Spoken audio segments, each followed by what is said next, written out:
നിങ്ങളൊരു പക്ഷേ അന്വേഷിക്കുന്നുണ്ടാവും, ഒരു ലോങ് ട്രിപ്പിന് പോകുന്നതിന് മുമ്പ് എന്തൊക്കെ കാര്യങ്ങൾ നമ്മൾ ശ്രദ്ധിക്കണം നമ്മുടെ സേഫ്റ്റിക്ക് വേണ്ടിയിട്ട് എന്ന്.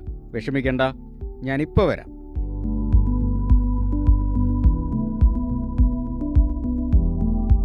ഹായ്, എൻ്റെ പേര് കാരൺ. ഇന്ന് ഞാൻ നിങ്ങളോട് പറയാൻ പോകുന്നത് ഒരു ബൈക്ക് യാത്രയ്ക്ക് മുൻപായി എന്തൊക്കെ ചെക്ക് ചെയ്യണം എന്നതാണ്. നമുക്ക് തുടങ്ങാം. ഇനി പറയാൻ പോകുന്ന കാര്യങ്ങളെ ഒരിക്കലും നിസ്സാരമായി കാണരുത്. ഇതെല്ലാം ചെക്ക് ചെയ്തതിന് ശേഷം മാത്രമേ ബൈക്ക് യാത്രയ്ക്ക് ഇറങ്ങാവൂ. ആദ്യം ചെക്ക് ചെയ്യേണ്ടത് ഈ ഹാൻഡിൽ സെറ്റിംഗ് ആവശ്യത്തിന് സ്മൂത്ത് ആണോ അല്ലയോ എന്നതാണ്. രണ്ടാമത് ചെക്ക് ചെയ്യേണ്ടത് അതിൻ്റെ മൂവ്മെൻറ്റിന് എന്തെങ്കിലും തടസ്സങ്ങളുണ്ടോ എന്നതാണ്. കൂടാതെ വണ്ടിയിൽ എന്തെങ്കിലും കിലുങ്ങുന്ന ശബ്ദമോ മറ്റെന്തെങ്കിലും നോയ്സുകളോ ആവശ്യമില്ലാത്ത ശബ്ദങ്ങളോ ഉണ്ടോ എന്നാണ്. ആക്സിലേറ്റർ മൂവ്മെൻറ്റ് വളരെ സ്മൂത്ത് ആണോ എന്നതും വളരെ അത്യാവശ്യമാണ്. കൈവിടുമ്പോൾ അത് പൂർണ്ണമായി തിരിച്ചെത്തുന്നുണ്ടോ എന്നതും നോക്കണം.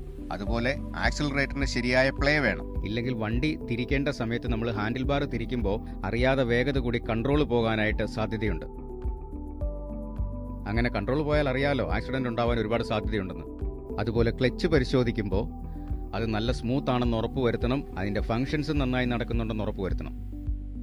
ഇനി ബ്രേക്കുകൾ ചെക്ക് ചെയ്യുമ്പോൾ കുറച്ച് കാര്യങ്ങൾ കൂടുതൽ ശ്രദ്ധിക്കാനായിട്ടുണ്ട്. അതായത് അതിൻ്റെ പെഡല് കറക്റ്റ് ആണോന്നും ലിവർ ഓപ്പറേഷൻ കറക്റ്റ് ആണോന്നും. റിസർവോയറിലുള്ള ബ്രേക്ക് ഫ്ലൂയിഡിൻ്റെ ലെവല് തീർച്ചയായും ലോവർ ലൈനിൻ്റെ മുകളിലായിരിക്കണം.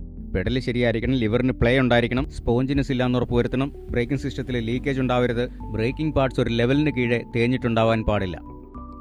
ഇനി സസ്പെൻഷനിൽ എന്തൊക്കെ ചെക്ക് ചെയ്യണമെന്നറിയാമോ? ആദ്യം അതിൻ്റെ മൂവ്മെൻറ്റ് സ്മൂത്ത് ആണോ എന്ന് നോക്കണം. അതിലും ഓയിൽ ലീക്കേജ് ഇല്ലെന്ന് പരിശോധിച്ച് തന്നെ ഉറപ്പുവരുത്തണം. ഇനി വണ്ടി എടുക്കുന്നതിന് മുമ്പ് നിങ്ങൾ പ്ലാൻ ചെയ്തിരിക്കുന്നത്രയും ഡിസ്റ്റൻസ് പോകാനായിട്ടുള്ള ഇന്ധനം അതിനകത്തുണ്ടോ എന്നും നോക്കണം. വണ്ടി സൈഡ് സ്റ്റാൻഡിൽ ഇട്ടിരുന്നാൽ ഫ്യൂവൽ ലെവൽ ഇൻഡിക്കേറ്റർ കറക്റ്റായിട്ട് ഇന്ധനത്തിൻ്റെ അളവ് കാണിക്കണമെന്നില്ല. ഇഗ്നിഷൻ സ്വിച്ച് ഓൺ ചെയ്യണം, മോട്ടോർ സൈക്കിൾ നേരെ നിർത്തിയതിന് ശേഷം മാത്രം. ഡ്രൈവ് ചെയിൻ ചെക്ക് ചെയ്യുമ്പോൾ അത് ആവശ്യത്തിന് ലൂബ്രിക്കേറ്റഡ് ആണോ അല്ലയോ എന്ന് നോക്കണം.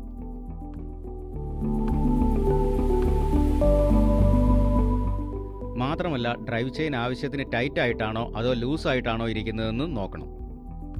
ഇതിനെല്ലാം ഉപരിയായി ഡ്രൈവ് ചെയിന് തേയ്മാനങ്ങളോ കേടുപാടുകളോ ഇല്ലെന്ന് ഉറപ്പുവരുത്തണം. ഡ്രൈവ് ചെയിന് കേടുപാടുകൾ ഉണ്ടെങ്കിൽ അതിൻ്റെ സ്പ്രോക്കറ്റിനും കേടുപാട് ഉണ്ടാവാൻ സാധ്യതയുണ്ട്. അതുകൊണ്ടൊരു സുസുക്കി ഡീലറെ ഉടൻ കോൺടാക്ട് ചെയ്യാം. ടയർ ചെക്ക് ചെയ്യുമ്പം അതിനുള്ളിൽ എയർ പ്രഷർ കറക്റ്റ് ആണെന്ന് ഉറപ്പുവരുത്തണം. ആവശ്യത്തിന് ത്രെഡ് ഉണ്ടായിരിക്കണം.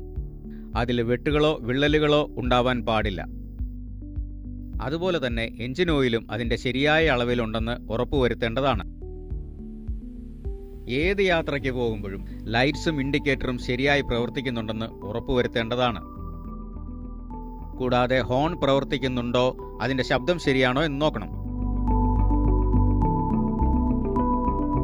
അവസാനം നിങ്ങളുടെ എഞ്ചിൻ്റെ സ്റ്റോപ്പ് സ്വിച്ച് ശരിയായി പ്രവർത്തിക്കുന്നുണ്ടെന്ന് ഉറപ്പുവരുത്തണം.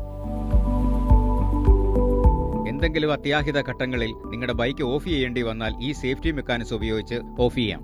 പിന്നെ ഈ സൈഡ് സ്റ്റാൻഡ് മെക്കാനിസവും ഒന്ന് പരിശോധിക്കുക. കണ്ടില്ലേ, അത്രയേ ഉള്ളൂ. ബൈക്ക് ഓടിക്കുന്നതിന് മുമ്പ് എന്തെല്ലാം കാര്യങ്ങൾ പരിശോധിക്കണമെന്ന് ഇപ്പം നിങ്ങൾക്ക് മനസ്സിലായില്ലേ?